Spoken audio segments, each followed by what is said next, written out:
If you don't have the right insurance, your child's life is just a waiting game. Those were the first words Naomi Carter heard as she rushed through the emergency room doors, her 9-year-old son Micah bleeding from the side of his head. A fall on slick concrete. A hard hit against a metal stair. No helmet. No time to think. She'd wrapped a gym towel around the gash, blood soaking through it like rain on cotton. But none of that mattered to the nurse at the front desk. No one asked what happened. No one even looked at the child in her arms. Just a single glance at her hoodie, her sweatpants, her skin. "Ma'am, this line is for priority patients. The county clinic is across town." Micah whimpered, his breath shallow against her chest. His eyes fluttered.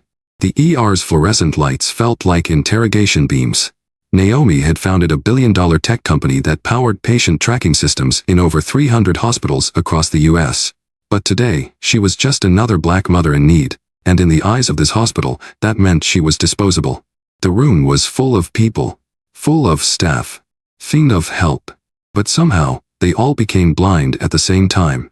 She stood still, her heartbeat deafening, while behind her, a white family in matching tennis gear was ushered straight to triage for a sprained wrist. No bleeding. No fading consciousness. Just the right look. Naomi knew pain. She'd lost investors, fought competitors, built her empire from scratch. But nothing had prepared her for the quiet violence of being told, without words, that her child didn't matter. And then, she reached into her jacket. She didn't pull out a credit card.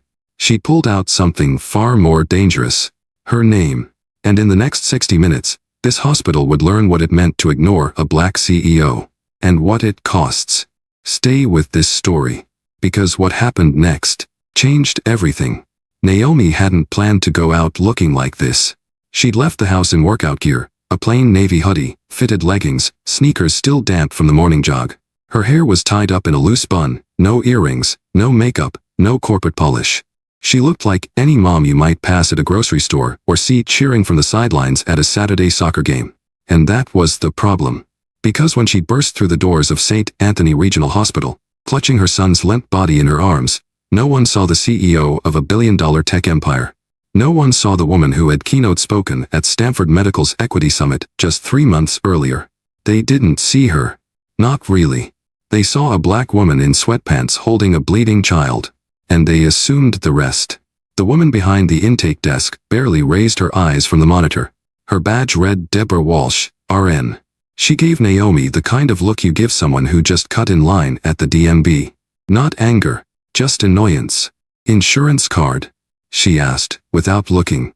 Naomi's voice was calm but firm. "He hit his head. He's losing consciousness.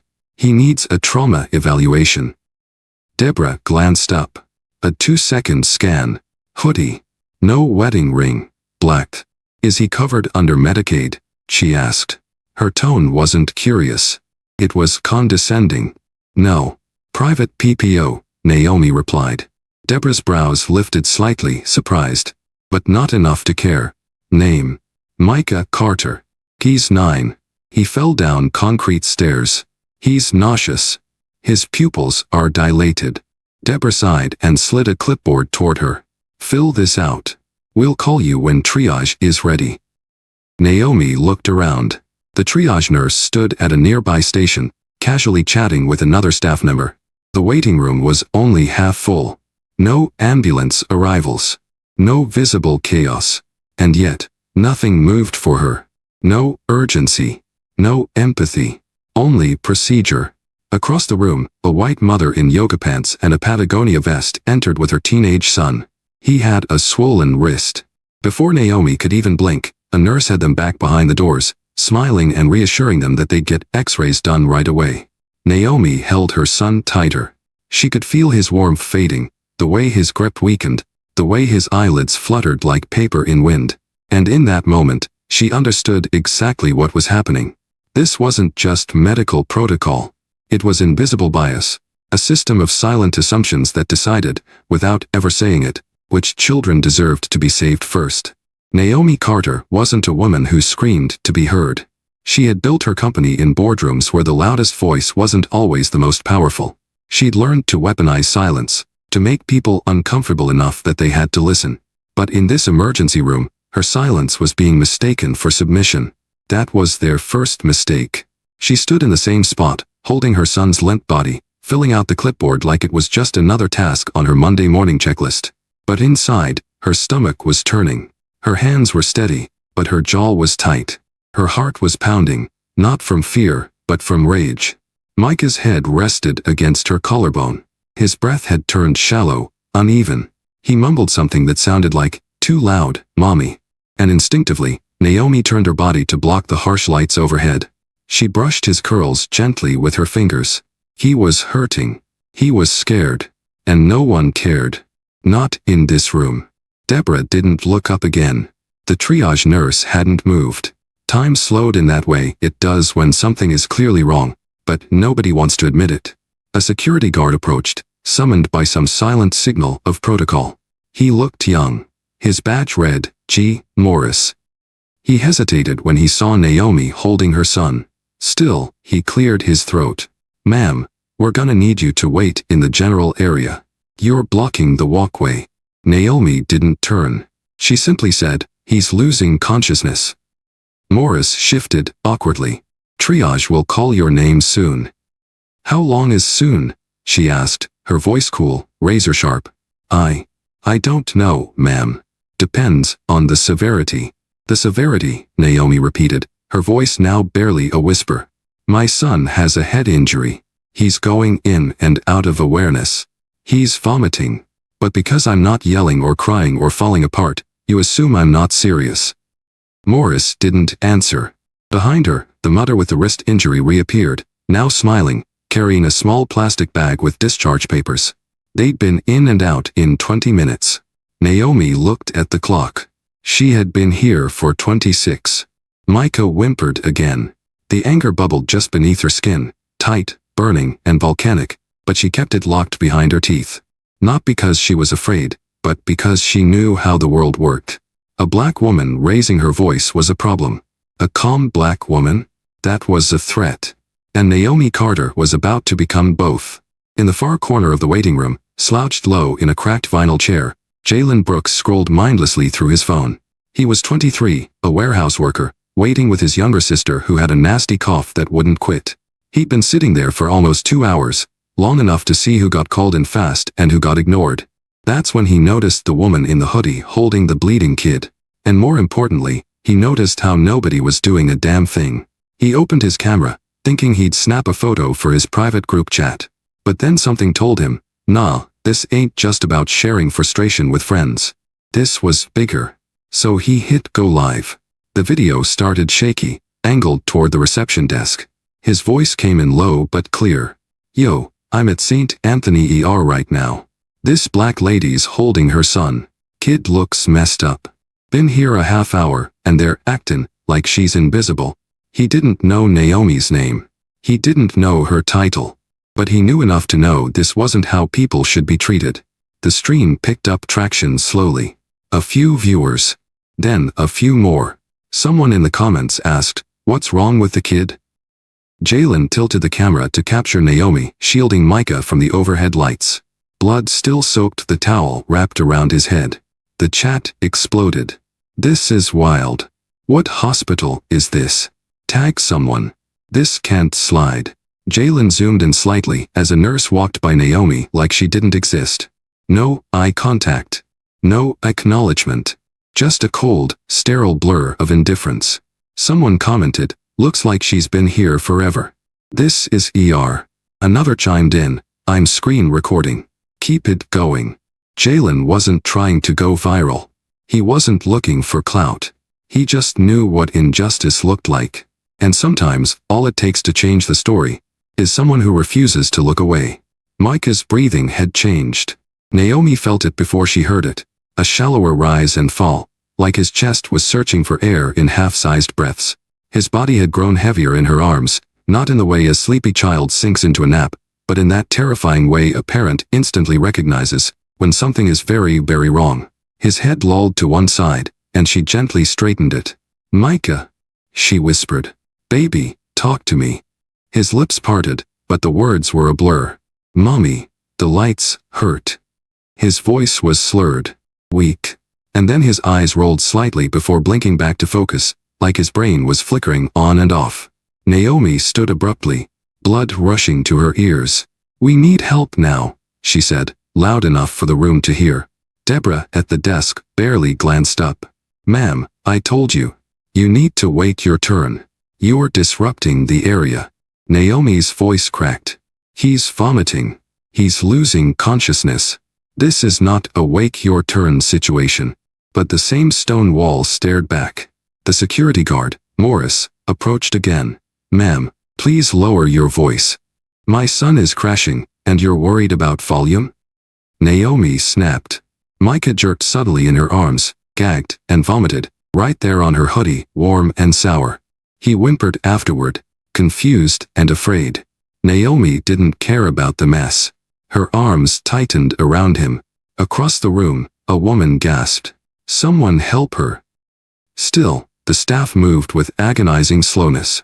A nurse peeked out from behind the double doors, made brief eye contact, then retreated like it wasn't her problem. The smell of vomit filled the air. Naomi didn't wipe it. She didn't move. She just stared at Deborah. "If he dies in my arms," Naomi said, her voice low, deadly calm, "every camera in this country will know who let it happen." Jalen's live stream caught every word. And the comments. They weren't just watching anymore. They were about to act. The emergency room was quiet, but not in a peaceful way. It was the kind of quiet that feels staged, artificial, like a performance meant to suppress urgency. Naomi stood in the middle of it, soaked in her son's vomit, holding a child whose body was beginning to lose the battle with time. And still, the system didn't move. The clipboard with half-filled paperwork lay forgotten on the floor. The triage nurse, who'd smiled warmly at the white teenager with a wrist sprain, now looked away every time Naomi turned toward her. Deborah kept typing behind the desk, as if ignoring a medical emergency would somehow make it disappear. This wasn't incompetence. It was design. Naomi knew this pattern too well. She'd studied it in data. She'd seen it buried in analytics. Her company specialized in identifying healthcare disparities using machine learning, and this was the same script she'd flagged 100 times before. But it hit different when your own child was the data point. The algorithm was human now. And it had Micah's name on it. She turned to the young security guard again. "What's the escalation protocol? If a child loses consciousness in the waiting room, what happens next?" Morris hesitated. I'd have to check with the charge nurse." "Then do it," she said, eyes locked on his. "Because you're watching a medical emergency, and right now, you're complicit in its delay." He stood still, caught between following orders and following his gut. Naomi didn't blink. "You know this isn't right. You feel it." Just then, the triage doors swung open again, but not for Micah. A man in khakis and a polo shirt walked in, holding his toddler who had a mild rash on his neck. The nurse took one glance, waved them in with ease. No questions. No hesitation. Naomi stared. The message was clear. What you looked like dictated how fast you got help. It wasn't about symptoms. It was about stereotypes. The system wasn't failing, it was functioning exactly as it had been programmed. Not by code, but by centuries of expectation. Jalen's livestream had now crossed 600 viewers. The comments were on fire. "This is medical negligence. This is racism in real time." And Naomi? She was done waiting. Naomi didn't need to search her mind for this feeling. She had felt it before. Not personally, but inherited, through her mother's stories, through the memories passed down like heirlooms in black families across America. She remembered being 10 years old, sitting on the edge of her mom's bed, listening to her recount the day she got turned away from an ER in 1987. Her mom had been a young nurse then, off-duty, bleeding from a deep kitchen knife cut. She'd walked into the hospital where she worked every day, still wearing her scrubs, and was told, "You'll need to wait. You're not on the schedule." She'd waited 3 hours. The cut got infected. And the scar stayed. It wasn't the delay that had hurt her mother most, it was the knowledge that had she walked in white, she would have been seen immediately. Now, decades later, Naomi held her own son in her arms and felt the ghost of that moment settle in her bones. Same fear. Same silence. Same damn system. Micah stirred faintly against her chest. "Mommy," he whispered. She leaned in close. I'm here, baby. It's too bright, he murmured. Everything's spinning. Naomi closed her eyes for a second, swallowing the lump in her throat. She knew what that meant. Classic signs of a concussion. Possibly worse. Time was running out. She looked around again. No one was moving. The clock on the wall ticked louder than the heartbeat in her chest. The past wasn't just repeating, it had never gone away. It had been hiding in paperwork, in smiles that never reached the eyes, in words like protocol and standard procedure. It had just learned how to wear a badge and a scrub top. And Naomi knew something else now. She was going to be the one to break that cycle. Naomi Carter was done asking, done explaining, done pleading, done playing polite while her son's condition slipped deeper into danger. She shifted Micah in her arms, now barely responsive, and reached into her jacket pocket. Not for her phone, not for a wallet, but for the card. That card. Heavy, matte black, with raised lettering that didn't shimmer, it commanded. She walked slowly, deliberately, up to the intake desk. Deborah barely looked up. I'm not here to argue, Naomi said, her voice low but clear. I just want you to understand who you're choosing to ignore. And she placed the card on the counter. Deborah blinked, glancing down like she expected to see an ID or insurance update. But what she saw froze her hand mid-movement. Naomi Carter, Chief Executive Officer, Carter Innovations, National AI Healthcare Network. Below the name, in silver ink, the tagline read, Powering the technology that powers you. Deborah's lips parted, but no sound came out. The name was familiar. The company, even more so. Carter Innovations provided diagnostic AI systems to over 200 hospitals in the country, including St. Anthony Regional Hospital. Naomi didn't smirk, didn't gloat. She simply said, I'd like my son to be seen now. The triage nurse, overhearing the exchange, stepped forward cautiously. A supervisor emerged from a side hallway, her eyes narrowing as she took in the scene. Is there a problem here? She asked. Naomi turned, her posture calm but commanding. Yes, she replied. There's a little black boy with a traumatic head injury who's been denied care for nearly an hour because the people in this room assumed his mother couldn't possibly matter. The room fell silent. The live stream was still rolling. Jalen's voice whispered, Yo, she's the CEO.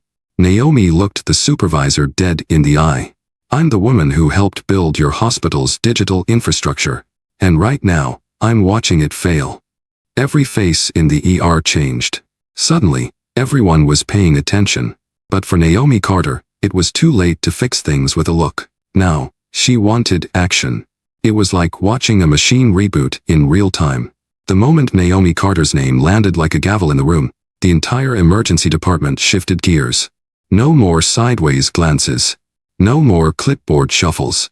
No more smug silence from the desk. Now, they moved.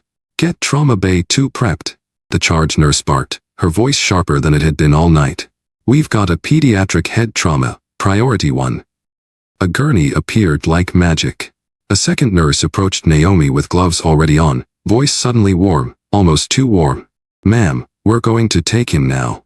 Has he been vomiting? Any loss of consciousness? Naomi didn't answer right away. She laid Micah gently onto the gurney, brushing back the curls from his forehead. Yes, all of that. And he's been ignored for 53 minutes.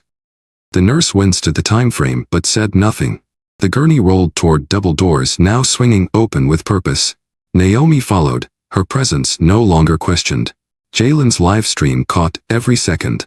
From the hush that swept the room, to the look on Deborah's face. Something between panic and shame, as she backed away from the desk. The chat exploded. Now they care. She had to be rich to matter? This is exactly the problem. Inside Trauma Bay 2, a pediatric trauma team was already scrubbing in. The attending physician, Dr. Elise Monroe, approached with a professional calm.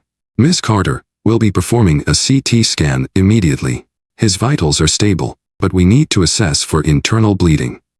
Naomi nodded, her arms crossed, not from defense, but from control. I want every step documented, she said. Every minute. Every delay. Every decision. Dr. Monroe met her gaze. Understood. Outside the trauma bay, whispers rippled through the ER. Who was she? Did someone screw up? Was this going to go viral? Too late. It already had. What they didn't realize was that Naomi's power wasn't in her money. It was in her memory. And she remembered everything. The conference room was cold. Sterile walls. Fluorescent lighting. A faint hum from the HVAC system. But none of that could mask the tension in the air. It was just past 1:15 a.m. Naomi Carter sat at the head of the table, her posture straight, composed, unreadable. Her arms were no longer cradling her child, they were resting on the polished surface in front of her, palms flat, steady. To her left, her attorney, Jonathan Wells, partner at a firm that made CEOs nervous. To her right, her executive assistant, Reagan Liu, who was already organizing files, timestamps, and screen recordings from the live stream. Across the table sat the hospital's night administrator, the chief of staff, the legal counsel, and a visibly pale Deborah Walsh. Nobody spoke first. So Naomi did. "My son is stable," she said, voice even. "Which is more than I can say for your hospital's triage process." The administrator, David Harlan, cleared his throat. "Miss Carter, we're truly sorry for what happened tonight." "No," she cut in, not raising her voice. "We're past apologies." She reached into her portfolio and slid a document across the table. "This is a proposal I had already drafted for another hospital system," she said. "A real-time, bias detection and response protocol using AI. The tech already exists. Your hospital simply hasn't used it properly." Harlan looked at the header. Carter Innovations. Pilot Proposal. Bias Response Implementation Plan. "Our ER director will review it," the legal counsel offered weakly. "You'll implement it," Naomi corrected. "Or I'll personally make sure your failure is cited in every industry case study on healthcare disparity for the next 5 years." Deborah opened her mouth to speak, but Naomi's gaze silenced her. "This isn't about bad nights or short staffing," Naomi continued. "It's about systems that protect themselves first and patients second. Tonight, that nearly cost my son his life." The room was silent again. Then Jonathan leaned in. "Let's be clear," he said. "This isn't a lawsuit. Not yet. But it will be, if anything less than full accountability happens from this moment forward." Naomi exhaled slowly, then added, "Change doesn't start tomorrow. It starts now." By sunrise, St. Anthony Regional Hospital wasn't the same place it had been just hours before. The executive team moved fast, because they had no other choice. Naomi Carter's name carried weight, but it wasn't just fear that drove their urgency, it was clarity. The curtain had been pulled back. Their house wasn't just out of order, it was structurally broken. And now, it was time to rebuild. Within 24 hours, the hospital's board held an emergency vote. Unanimous approval. The Carter Protocol would be adopted hospital-wide. The changes came hard and fast. All emergency department staff were scheduled for mandatory 120-hour bias intervention and cultural competency training. Not optional, not checkbox style. This would be immersive, monitored, and enforced. Each triage interaction, every single one, would now be flagged, reviewed, and scored by Naomi's AI bias detection system, integrated into their existing software. It tracked variables like patient wait times, tone of voice used by staff, treatment disparities by race, insurance type, and urgency level.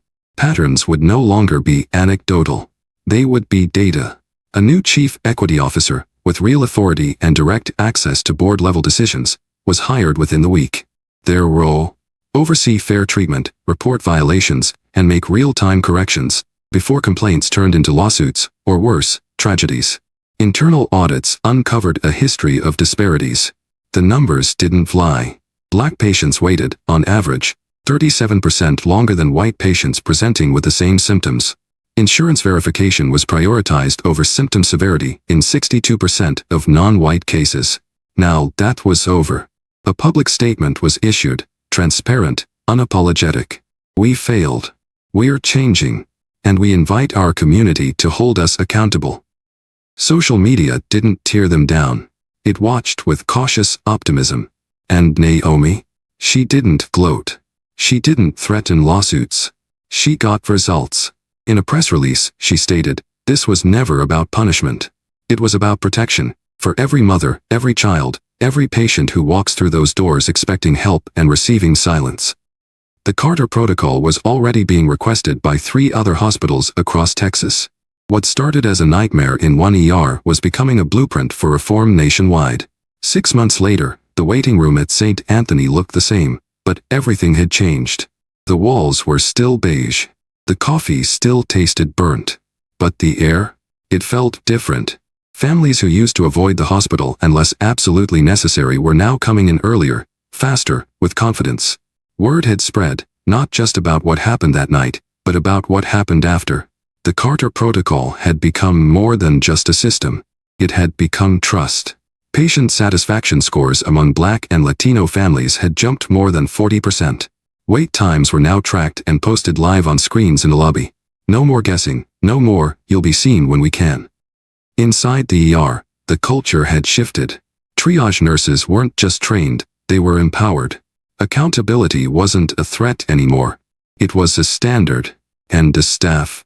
Many had embraced the change. Some didn't. Deborah Walsh no longer worked at St. Anthony.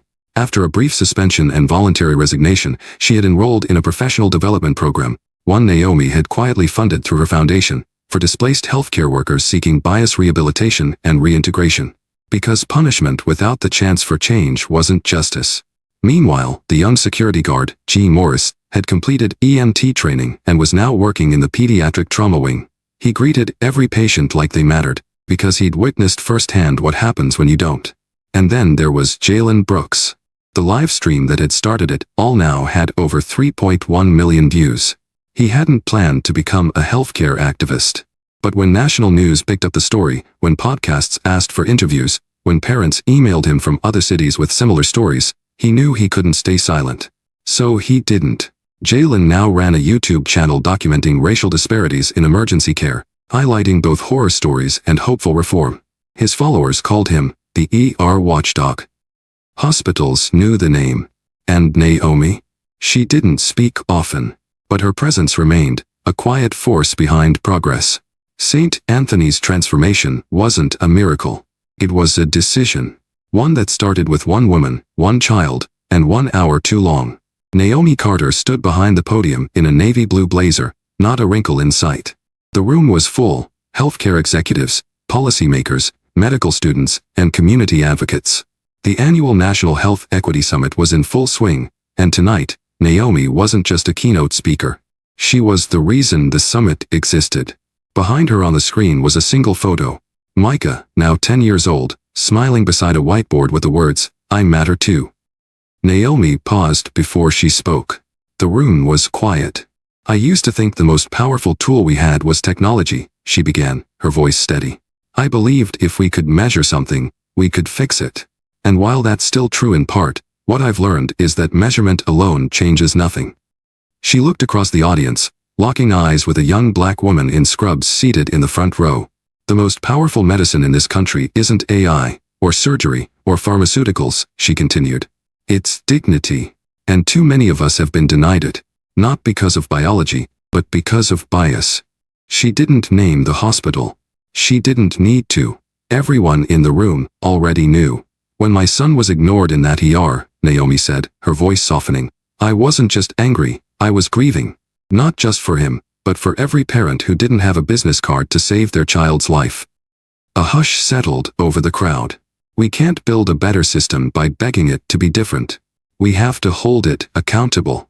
We have to expect more. And we have to demand better, especially for those who don't have a title, a network, or a camera to protect them. She closed with the words that had guided her through the darkest hour of that night. Never mistake silence for safety. And never mistake compliance for peace. Because sometimes, the life you save isn't just your own. It's every life that follows your example. If you've ever been dismissed, ignored, or made to feel invisible in a place where you were supposed to be safe, this story is for you. If your child's pain was ever minimized because of their skin color, their last name, or the zip code you came from, this story is yours, too. Naomi Carter's story may have started with one hospital, but the lesson is national. Systems don't change because they feel guilty. They change because people speak up. So now it's your turn. Pushpin, drop a comment below if you've ever faced discrimination in healthcare. Pushpin, hit like if you believe dignity should be a right, not a privilege. Push pin and subscribe to this channel for more real stories that expose the system and uplift the ones who fight to fix it. Because every time you share, every time you speak up, every time you press record, you're not just witnessing change. You are it. This is Black Voices Speak, where silence ends and accountability begins. Together, we don't just tell stories. We rewrite the rules.